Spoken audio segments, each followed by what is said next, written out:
CID retired additional SP Vijay Paul Jaganmohan రెడ్డికి బానిస కుక్కలాగా 5 సంవత్సరాల పాటు ఎంపీ రఘురామకృష్ణరాజు గారి దగ్గర నుంచి నా దాకా అనేక మందిని అక్రమ అరెస్టులు చేసి చిత్రహింసలకు గురి చేసినటువంటి ఈ దౌర్భాగ్యుడు ఎట్టకేలకి పోలీసులు అదుపులో ఉన్నాడు. వీడిని అరెస్టు చేశారు. అయితే వీడు చెప్పినటువంటి సంచలన విషయాలతో జగన్మోహన్ రెడ్డి తొత్తర తీరిపోయేటువంటి పరిస్థితి ఏర్పడబోతోంది. ఏంటా కథ అనేది ఈ వీడియోలో వివరించబోయే ముందుగా ఇప్పటి వరకు మన ఛానల్ సబ్స్క్రైబ్ చేయని వాళ్ళు ఖచ్చితంగా సబ్స్క్రైబ్ చేయండి. ఇక విషయానికి వస్తే విజయ్ పాల్, వీడితో పాటు పివి సునీల్, వీడితో పాటు అనేక మంది కుల జాగిలాలు, మత పిచ్చి ఉన్నటువంటి బానిసలు జగన్మోహన్ రెడ్డి చెప్పాడు కదా అని రాజ్యాంగాన్ని తొంగలో తొక్కి వీళ్ళు ఐపీఎస్లు అనేది మర్చిపోయి వైపీఎస్లుగా మారిపోయి జగన్ తాడేపల్లి కోట నుంచి చేసేటువంటి పెడిగ్రీ కోసం ఈ దౌర్భాగ్యులు మాలాంటి వాళ్ళని ఎన్ని చిత్రహింసలకు గురి చేశారు.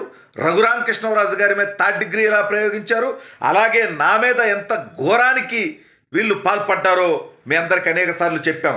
అయితే వీడిపై రఘురామకృష్ణరాజు గారు కేసు పెట్టడం జరిగింది. ఆయన్ని హత్యాయత్నం చేశారు జగన్మోహన్ రెడ్డి నాయకత్వంలో, డైరెక్షన్లో విజయ్ పాల్, సునీల్ వీళ్ళందరూ కలిసి అని. అయితే ఈ కేసు గత ప్రభుత్వంలో అంటే జగన్మోహన్ రెడ్డి ముఖ్యమంత్రిగా ఉన్నప్పుడు గాలి కుదిలేస్తే కూటమి ప్రభుత్వం అధికారంలోకి వచ్చిన తర్వాత ఈ కేసుపై మళ్ళీ రఘురామకృష్ణరాజు గారు కథలకి తీసుకొస్తే ఇప్పుడు విజయ్ పాల్ గత కొద్ది రోజులుగా విచారణకు హాజరవుతూ ఆ విచారణకి సహకరించకపోతుండడంతో తెలీదు, గుర్తులేదు, మర్చిపోయా అని నింజా కబుర్లు చెబుతుండడంతో పోలీసులు అతన్ని అరెస్టు చేశారు. ఈరోజు అతన్ని గుంటూరు జీజీహెచ్కి అయితే రఘురామకృష్ణరాజు గారిని నన్ను చిత్రహింసలకు గురి చేసిన తర్వాత తీసుకెళ్ళి నో ఇంజూరీస్ అని రాశారు. సరే, వీడిని ఇంకా కొడతారని కూడా నేను అనుకోవట్లా. కానీ ఈ ప్రభుత్వానికి నేను ఒక విన్నపం చేస్తున్నా. అంబటి రాంబాబు మొన్న నా మీద ఏదో కేసు పెట్టాడు కదా, ఆ కేసును అడ్డం పెట్టుకున్నాను, నన్ను కూడా అరెస్ట్ చేయండి. ఆ విజయ్ పాల్ గారు ఉండేటువంటి సెల్లోకి పంపిండి. ఆ తర్వాత మేము ఇద్దరం కొంచెం తీరిగ్గా మాట్లాడుకోవాల్సినటువంటి అంశాలు అనేకం ఉన్నాయి. సరే, వీడిని జీజీహెచ్లో వైద్య పరీక్షలు చేసిన తర్వాత వీడిని మ్యాజిస్ట్రేట్ ముందుకు తీసుకెళ్తారు. అక్కడ వీడు విచారణకు ఏమాత్రం సహకరించలేదు కాబట్టి సాక్షాత్తు మెంబర్ ఆఫ్ పార్లమెంట్గా ఉన్నటువంటి వ్యక్తినే చంపేటువంటి ప్రయత్నం చేశాడు కాబట్టి, చిత్రహింసలకు గురి చేశాడు కాబట్టి, చట్టాన్ని అతిక్రమించాడు కాబట్టి విజయ్ పాల్ రిమాండ్కి వెళ్తాడు, జైలుకి వెళ్తాడు. మరి అక్కడి నుంచి బయటకు వస్తాడా, వీడు జైల్లో ఉంటాడా, ఎన్నాళ్ళు ఉంటాడు అనేది పక్కన పెడితే వెంటనే ఇప్పుడు మళ్ళీ నన్ను కొట్టించినటువంటి అంశం, నన్ను చిత్రహింసలకు గురి చేపించినటువంటి అంశం విజయ్ పాల్ గారిని వెంటాడబోతోంది కదా.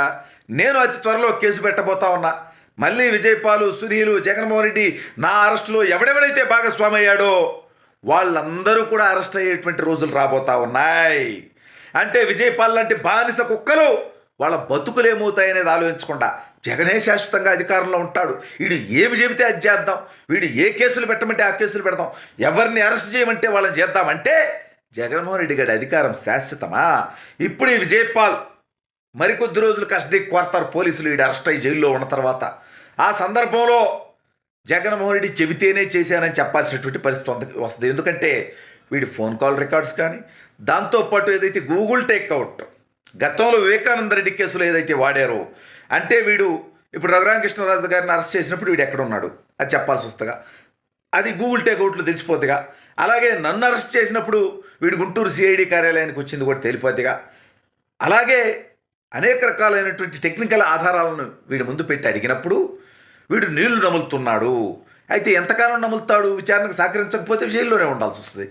సహకరించాలంటే ఏం చేయాలి? జగన్మోహన్ రెడ్డి చెబితేనే చేసాం, జగన్మోహన్ రెడ్డి ఇన్స్ట్రక్షన్స్తోనే చేసాం, జగన్మోహన్ రెడ్డి పేమెంట్ ఇస్తే చేసాం, జగన్మోహన్ రెడ్డి పేటీఎం కొడితే చేసాం, జగన్మోహన్ రెడ్డి ప్రమోషన్ ఇస్తానంటే చేసాం, లేదా మత పిచ్చితో చేసాం, లేదా కుల గజ్జితో చేసాం అని జగన్మోహన్ రెడ్డి బానిసలు ఒప్పుకోవాల్సినటువంటి పరిస్థితి వస్తుంది.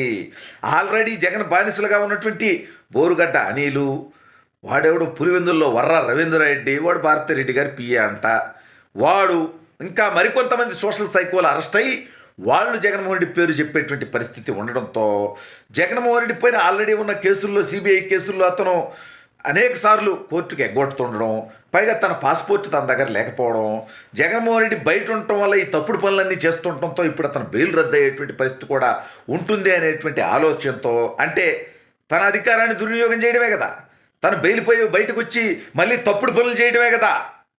ఇప్పుడు ఆ సోషల్ సైకోలతో చేపించడం కానీ, విజయపాల్ లాంటి బానిసలతో రఘురామకృష్ణరాజు గారిని, నన్ను, అనేక మంది వందలాది మందిని చిత్రహింసలకు గురి చేయటం, ఇవన్నీ కూడా వాడు జగన్మోహన్ రెడ్డి బయట ఉండబట్టే కదా, బెయిల్ మీద ఉండబట్టే కదా, బెయిల్ రద్దు చేసి జైల్లో మిగితే ఈ కర్మ ఉండదు కదా అనేటువంటి ఉద్దేశానికి న్యాయస్థానాలు వస్తాయేమో.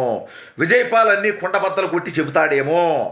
విజయపాల్ గారు ఎంత అహంకారం అంటే, ఏరా తప్పుడు వెతవా, ఇప్పుడు నీకు కొడుకున్నాడు, నా వయసుడు వాడు, మరి నిన్నే కాదు వాళ్ళకు కూడా ఇబ్బందులు వస్తాయి కదా, నువ్వు తప్పుడు పనులు చేస్తే ఎందుకు ఆలోచించాలి, ఆ పాపం వాళ్ళకు కూడా తగులుతుంది కదా. సరే, ఇవన్నీ పక్కన పెడదాం.